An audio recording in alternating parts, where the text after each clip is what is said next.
Good evening, everyone. Thank you so much for joining us tonight. My name is Susan Bowden, and I'm the new Digital Outreach Coordinator for the Archaeological Conservancy. Before we get started with tonight's lecture, I'd like to share a couple of housekeeping items for you. First of all, we are recording tonight's lecture, and you can look for it on our YouTube channel tomorrow. We will drop that link into the chat box in just a minute. Second, we are planning on holding questions until the end of the presentation, but please do feel free to use the Q&A button down at the bottom of your screen or type into your chat box, and we will collect those questions so that we've got lots of things to talk to April about. As you may already know, the Archaeological Conservancy is the only national nonprofit that's dedicated to acquiring and protecting America's most endangered archaeological sites. Tonight, our new Southwest Regional Director, April Brown, will tell you more about one of our latest New Mexico acquisitions, a site in Tijeras identified as LA 580. April has an extensive business background and holds a Bachelor of Science in Anthropology from the University of New Mexico. Her undergraduate research focused on using drones and other non-invasive techniques to study petroglyph sites in the Jemez Mountains. She recently took on the role of Southwest Regional Director after Jim Walker retired in November, and since has acquired 2 new TAC preserves. And tonight she'll be discussing one of those. April, I'm so excited for you to be with us. Thank you, Susan, and welcome everybody. Thank you so much for coming tonight. So today I'm going to talk about one of my first acquisition projects as the new director. This new preserve contains a small isolated Pueblo site in Tijeras Canyon that has been identified by archaeologists as LA 580, and that's a state designated site number. And what you're looking at here on the screen, let me get my pointer for you here. And what you're looking at here on the screen is this mound here that represents a Pueblo unit. And here to the north of that unit is a small midden with some various artifacts. The parcels surrounding this site here that you see that are vacant right now are most likely going to contain homes over the next few years. So we're really excited to have the opportunity to protect this site while the surrounding area is developed into residential lots. And before I get started, I would like to share the information where I got the information for this talk. These are 2 wonderful books that are full of wonderful information about the archaeology in Tijeras Canyon. And one of them is Tijeras Canyon Analyses of the Past by Linda Cordell. And the other is The Archaeology and History of Tijeras Canyon by, I hope I'm saying his last name properly, it's Paul Secord. And if I'm saying that incorrectly, someone can let me know. But if you would like to learn more about any of this information after the presentation this evening, I highly recommend these resources for further reading. So our new preserve is located just east of Albuquerque, New Mexico, in the village of Tijeras. And Tijeras Canyon is located at the southern foothills of the Sandia Mountains, which are right here. And it is the only pass between the plains to the east and the Rio Grande Valley to the west for many, many miles. So this would have made it a very attractive place for prehistoric people who were foraging and hunting for food in these areas or between locations. And there's evidence that suggests that people were visiting this area dating back to the Paleo-Indian period, which dates to about 10,000 years ago. 10,000 years ago. The climate here is temperate, and there are a number of food resources in the canyon, but not really enough to sustain large populations of people for any length of time. And the soil is not well suited for farming. The growing seasons are short, rainfall is unpredictable, and these factors would have made it difficult to farm the land, but that didn't really deter the previous inhabitants of this canyon. There's evidence that agriculture was practiced here, but it probably was a little bit challenging.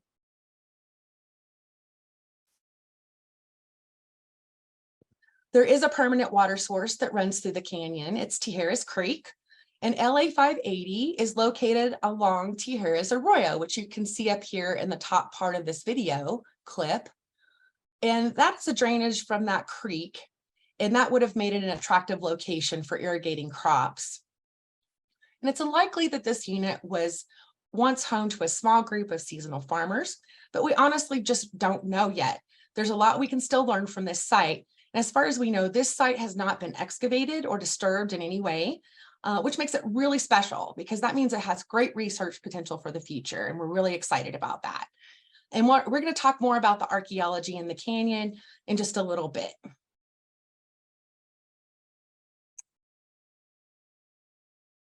So we first learned about this site in November of last year, and the previous landowner is a local realtor who originally purchased 3 parcels in this strip here to develop into residential lots. But later he realized that there was something of significance on one of those parcels. And he reached out to a local archaeologist who did some research, and he confirmed that there was a Pueblo structure on this property, and it had been assigned the LA number 580, which was probably documented in the 1930s. And we're going to go over that a little bit too. So after he discovered what was there, he contacted us at the Conservancy to see if we were interested in acquiring the site. So we went out and took a look. And I just want to say that we are really grateful for preservation-minded landowners like this who understand the importance of protecting these important sites. There's so few of these sites left in this canyon. So many of them have been destroyed by development, by road construction. So this makes this site really special that it's still intact, it still exists, and it's on a vacant lot. We're really excited about that. And so this is what the site looked like at first glance. When we went out to visit in November, it looks like many of our preserves. It's a field full of natural vegetation with indiscernible features, which is exactly what we like our sites to look like. That means that everything is still buried and underground. The vegetation prevents erosion and soil disturbance. So it looked really fantastic. And at first glance, you may not really notice much, but if you look here, there is a mound here, this rounded elevated piece of earth here, that would be an indication of a Pueblo structure beneath the ground. And if you look just a little closer beneath the vegetation, you'll see some red stone alignments under there. And this most likely indicates a room alignment dating back to about 1200, 1400 AD. And excavations at Tijeras Pueblo show that the buildings there were constructed of adobe on top of stone foundations. So it's possible that this is what's happening here. There's really very little rock fall in the area that indicates these were big standing stone walls, and that may indicate they're still buried, or it could mean that there's adobe walls that are now gone. They've returned to the earth that were once on top of these stone foundations. It's probably a single-story multi-room structure, but again, we really don't have a ton of evidence to support any of that just yet. I'm basing that all on what I've read in other research documents.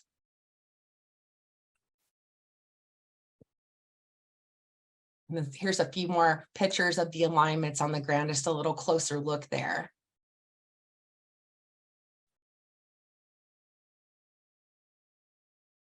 And in the area where I said there was a midden to the north of the structures there were several artifacts. And there's not a lot, but there are a few pottery sherds and some lithic debris.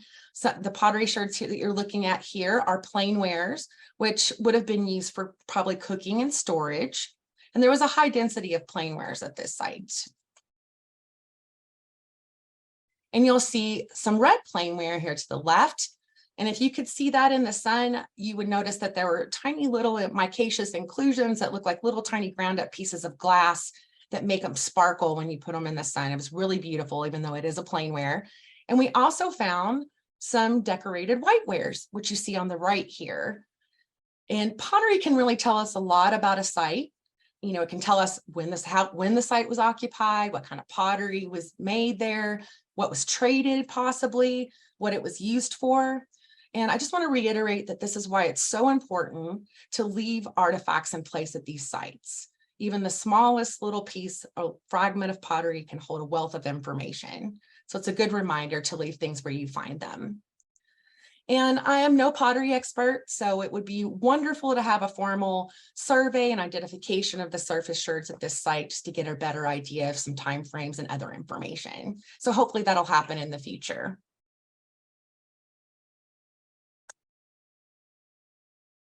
So long story short, we were excited for the opportunity to preserve this site, especially since the area is experiencing a period of growth right now. So we worked with the landowner to purchase the land, and we closed on the property in May. This site is a great addition to our New Mexico preserves and is our first preserve in Bernalillo County. So we're really thrilled.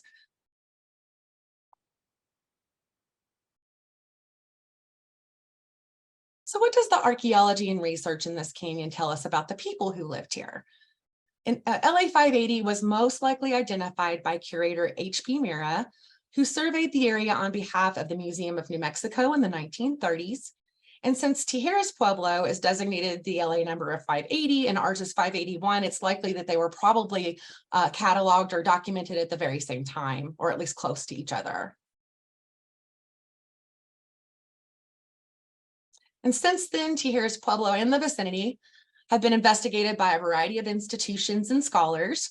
Tree ring samples were collected at Tijeras Pueblo by W.S. Stallings from 1931 to 33 for the Museum of New Mexico. Fred Windorf and Stanley Stubbs conducted a UNM field school here in 1948. And Dr. David Snow surveyed the canyon for New Mexico Laboratory of Anthropology ahead of road construction in 1969. And in David Snow's report, he actually mentions an attempt to resurvey LA 580 as part of his work there, but he was denied permission by the landowner at the time. So no further research has been done on this site for a very long time.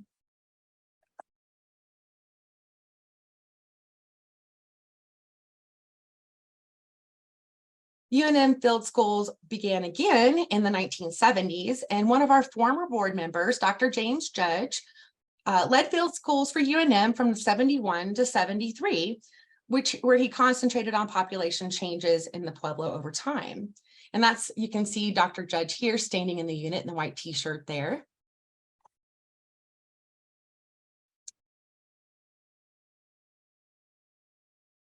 And archaeologist Linda Cordell took over the UNM field schools from 74 to 76, and she published extensively on her work there. In fact, if you'll remember when I introduced the books earlier, she was one of the authors of one of those books, and it's a fantastic reference for this area.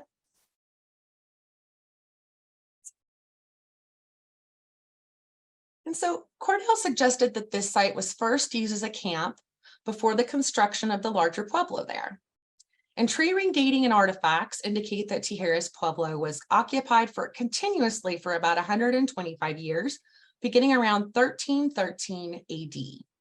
So evidence suggests that the structures were, like I said, constructed of adobe on top of foundations of stone masonry. And it's likely what you're seeing here in this excavation unit, as you see a paved floor here, and I imagine that there were adobe walls attached to that.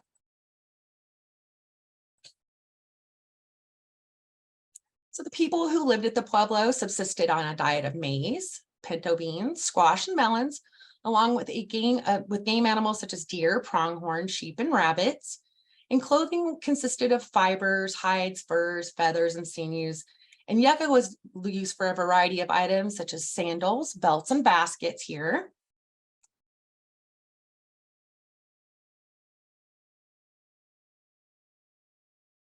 And there were several pottery types discovered at Tijeras Pueblo, including utility ware, such as the picture on the left there, wares, which I don't have a picture of, and glazewares, which there is a picture of to the right here. And the glazeware would have been painted with lead glaze paint. It'd be very shiny. Additional artifacts that were discovered there included projectile points and jewelry like the pendants that you see in this photograph here, grinding stones, and tobacco pipes like the photograph here in the bottom right.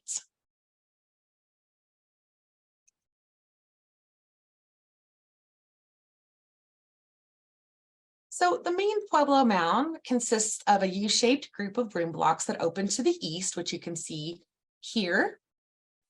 Most of the rooms were probably used for storage and sleeping areas, except for the kivas, which I'll discuss further in just a little bit. And this map you're looking at here represents the different phases of construction supported by evidence from Cordell's excavations. So the most intensive period of construction occurred there between 1313 and 1368, which is where it all began. That's when the Pueblo was first constructed. And then another period of construction occurred in the 1390s that changed the configuration of the Pueblo a bit. At this time, some of the outliers were abandoned, a central plaza was added, the large kiva there was no longer used. And evidence suggests that the Pueblo was probably permanently abandoned around 1425 during a period of drought. And that's evidenced by the lack of artifacts from that time period in these units after that time frame.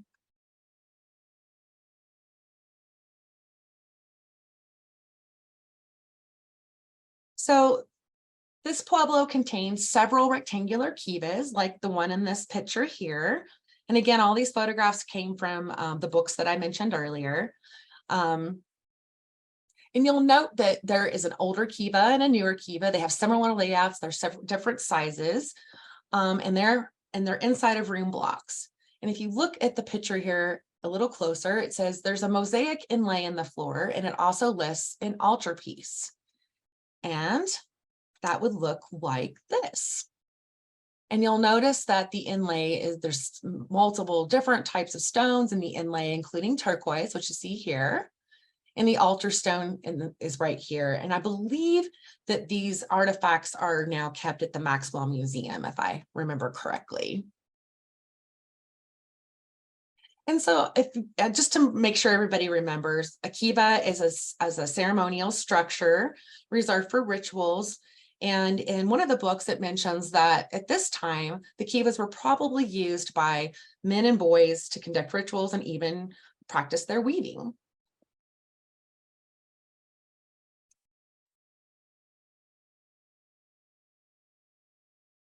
And there was also, like I mentioned earlier, a large round kiva that was probably abandoned sometime in the late 14th century.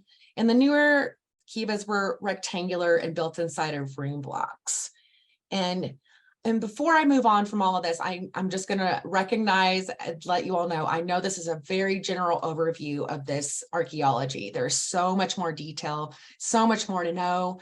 So again, I'm going to reiterate, please, if you want to know more, go out and read more in these books, look at reports. There's a wealth of information out there, and it goes well beyond what I've shown you here.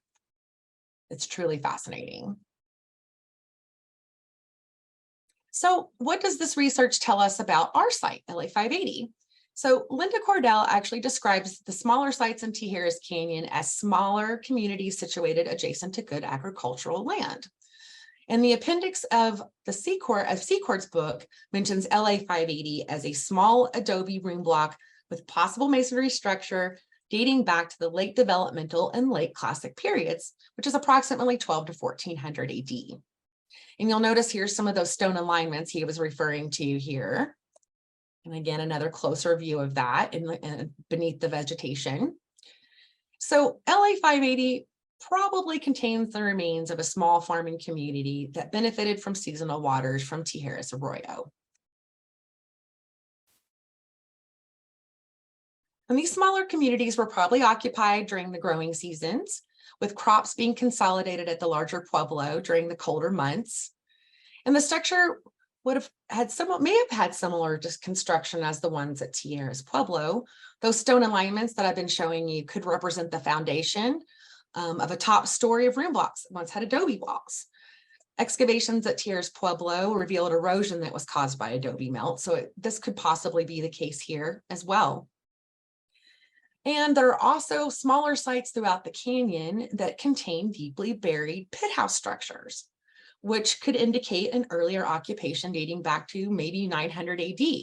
And it's possible that this site also contains earlier occupations.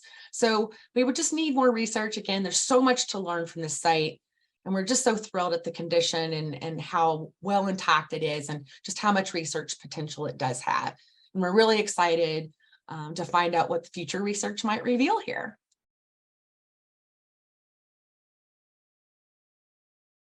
So let's talk about what the future holds for this site. We just acquired it in May, as I said earlier, and we're currently working on a plan to manage the site. And this will include a full perimeter fence and gate around the property to make sure it's protected as the surrounding areas developed and houses go up. We're currently in the process of assigning site stewards through the New Mexico Site Watch program.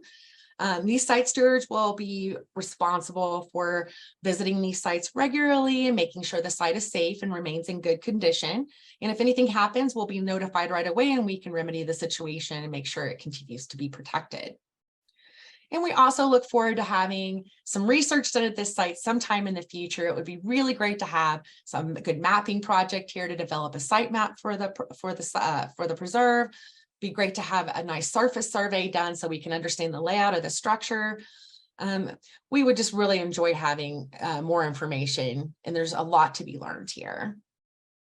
And finally, we hope to plan an open house later this fall where we can offer special tours to the site for our members and the public so you can see the site for yourself. So be sure to stay tuned to our website and to our social media pages for further information in the future on this event. And once more, I'm just going to remind everybody, you can invite, if you're local or you're visiting, you can definitely visit the interpretive site. Tijeras Canyon, the Tijeras Pueblo is actually open to the public. You can walk around, there's interpretive signage. And the Friends of Tijeras Pueblo run a lovely museum where you can learn more about the site and see some of the artifacts and get a guided tour. So I highly recommend you reach out to them. We can provide some links in the chat if you're interested in finding out more. And with that, I thank you very much, and I'm happy to answer any questions anybody has. April, thank you so much. I had the pleasure of joining you to go to take a look at the site, and it really is pretty amazing to think about what's underneath there. It really is. So you have just a couple of questions. When we first started looking at the pictures of the site, you had some questions about the surrounding buildings. Can you talk a little bit about the dwellings that are out there and how they're related to the site, if they are at all? Talk about do you mean the residential buildings that surround the site there? Correct, yeah. Okay. Well, people have been, I mean, these houses have been there for a long time. And funny enough, I'm not sure so many people realize they've got an archaeological site in their backyard, but the neighbors have been very respectful. They've been, everyone around there has been really open and accepting about us owning this property and preserving it. They're excited to see us there. But these are existing buildings that have been there for a very long time. If there's anything underneath of them, obviously that's gone. But the remaining area surrounding this site here that you see is going to have houses around it. That is going to be happening. And we're well aware of that. So we're going to prepare and make sure that it is fenced off and appropriately contained, and so that we can keep it preserved for the future. So I hope that answered the question. Thank you very much. So another question that has come up, can you talk a little bit about how the sites in Tijeras Canyon likely related to contemporary Pueblo settlements on the west side of the Sandias? Say that last part one more time.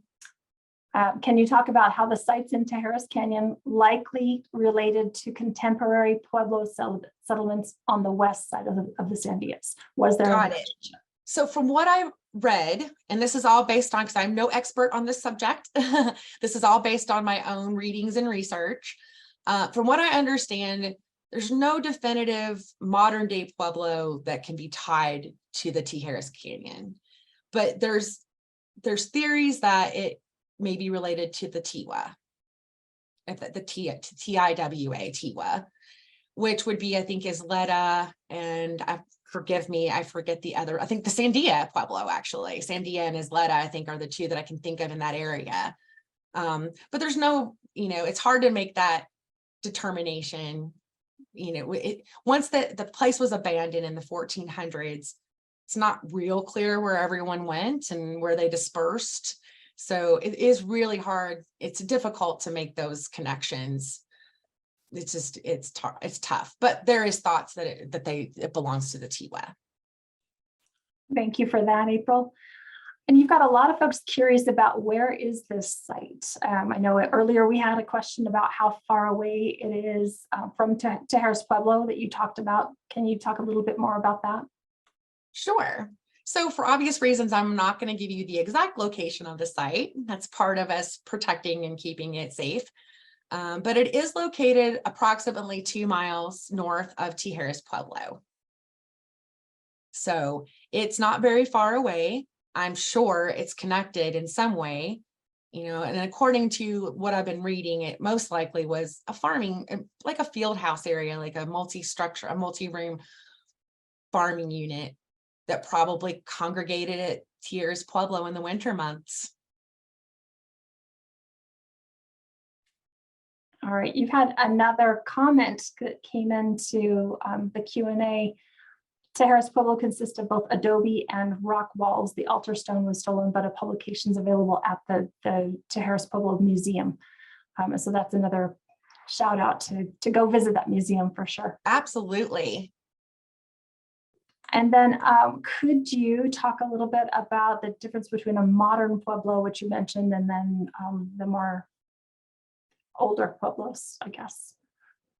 Did you say the difference between comparing? Yeah, Peggy was wanting a definition for what is a modern Pueblo. A modern Pueblo? I'm not sure. I know in reference, like how to reference that. I maybe because I mentioned that there were earlier occupations of pit houses possibly beneath some of these modern Pueblo, but I shouldn't say modern. That's not fair, because if you're looking at this area, this particular site probably dates to between 1200 and 1400 AD. So that's what I meant by newer Pueblo, I should say. The newer Pueblo structures might lie on top of some older pit house structures. We don't know that for sure, but some of the smaller sites definitely had evidence that there was an earlier occupation. So April, that actually leads in very nicely to what Brent just asked. He's curious, do we have any plans for remote sensing that's been done, or that we have plans to do in the future on the site? I would love to have remote sensing done on this site. That would be a fantastic way to better understand the layout of the structure, and even possibly maybe we can actually discern room blocks at that point. It is very buried, and we're very happy about that because it means it's protected. But boy, that would be really great. So if anybody wants to do research and wants to volunteer to do remote sensing, please reach out to me. I am very interested. All right. So is it unusual for a site to hold both circular and rectangular kivas? That was mentioned when you were talking about Tijeras. I'm not an expert on kivas, but what I do know for sure is that, I think it occurs in other sites, and there might be people on here who know that answer. I know that there's other sites in the area that have rectangular, in the Tijeras area, that have rectangular kivas. It's a feature maybe of that time frame. I'm not actually sure, but I know that most of the northern Rio Grande Pueblo sites have round kivas.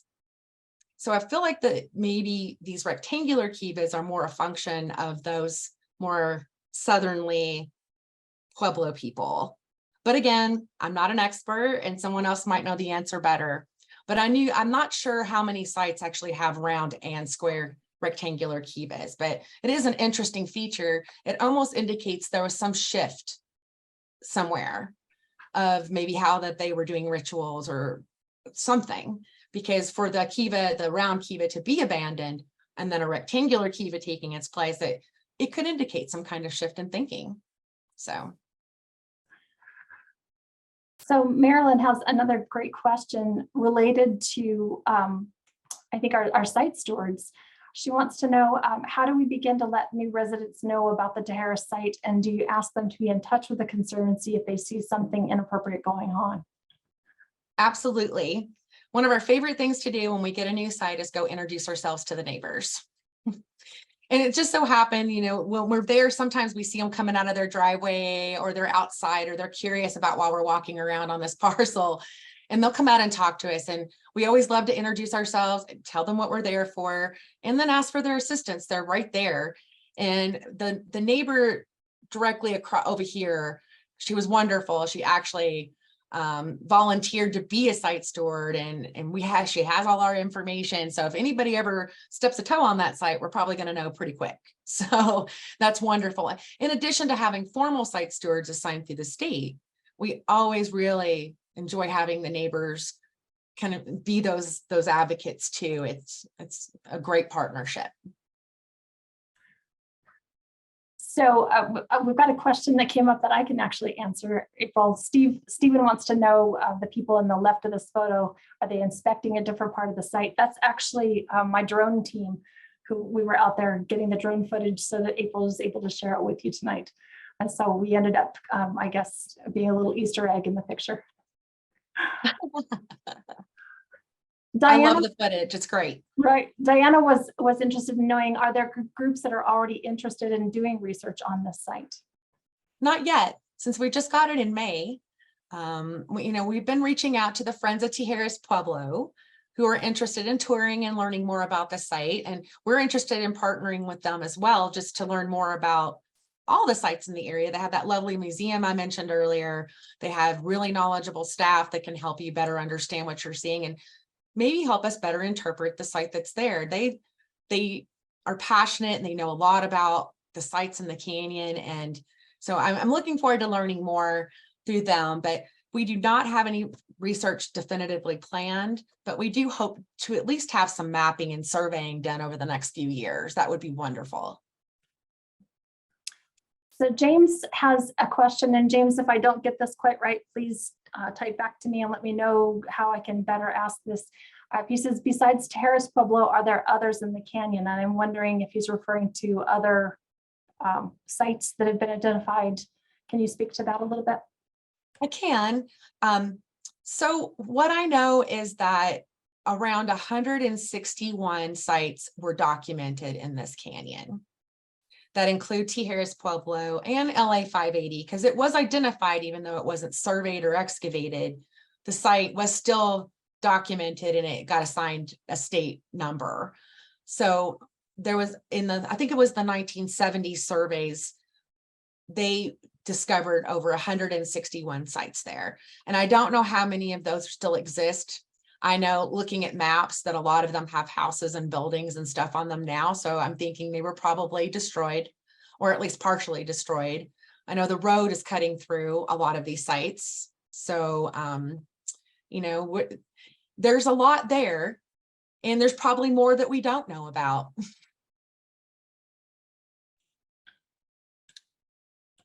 All right, thank you so much, April. It looks like we are at the end of our question list, unless somebody wants to type in real quick. Is there anything else that you wanted to share with us? I'm excited to see all of this come in together. It's a great new property to have on our list for sure. Oh, absolutely. And we're really excited eventually to take people out there and walk them around. We'll learn more about the site. We'll get it all fenced off, and we'll start planning that open house so that we can share it with everybody. It'll be a lot of fun. One more just popped in. Oh, for that new construction that you're anticipating is going to be happening, are they required to do an archaeological survey before they start building? Probably not, because there's not a lot of evidence that there's anything else around there. We looked at adjacent properties when we were looking at this site, and we couldn't find evidence on anything east of this site going toward the mountains. There was no surface artifacts. There was no stone alignments. It just looked, unless they're deeply buried again, like I said, some of these smaller sites did have evidence of pit house structures, but there's nothing on the surface that indicates that. So probably not, unless they start digging and they find something, I imagine. All right. Well, this was really interesting, April. Thank you for sharing everything with us. Yeah, it was very exciting. Thanks everyone for coming and learning more about this awesome site. Absolutely. I know that there's been a couple of requests for the titles of the books. We'll make sure that we get those in the comments of our YouTube video once it's posted tomorrow. And then, April's got them right there for you. I have it as a final slide. And actually, let me see if I can do it. Oh, I may not be able to, but we can post the links maybe on the website. Yep, And we'll people get it can posted. definitely, because I can post the links to the Amazon buy option if you want to buy them. They're also, I do know that the Archaeology and History of Tijeras Canyon is available at the museum that I'm referring to, that's run by the Friends of Tijeras Pueblo. So, and I bet they may have a copy of the other book as well. So if you visit, you can also buy a book. That's perfect. So April, you're getting a lot of thank yous in the Q&A section. Thank you everybody for joining us. We will be having some more virtual lectures. We have not scheduled dates yet, but be on the lookout on our social media and on our website, and we'll make sure that you know when all of that is happening. Until then, have a great evening. Thank you so much. Thank you guys.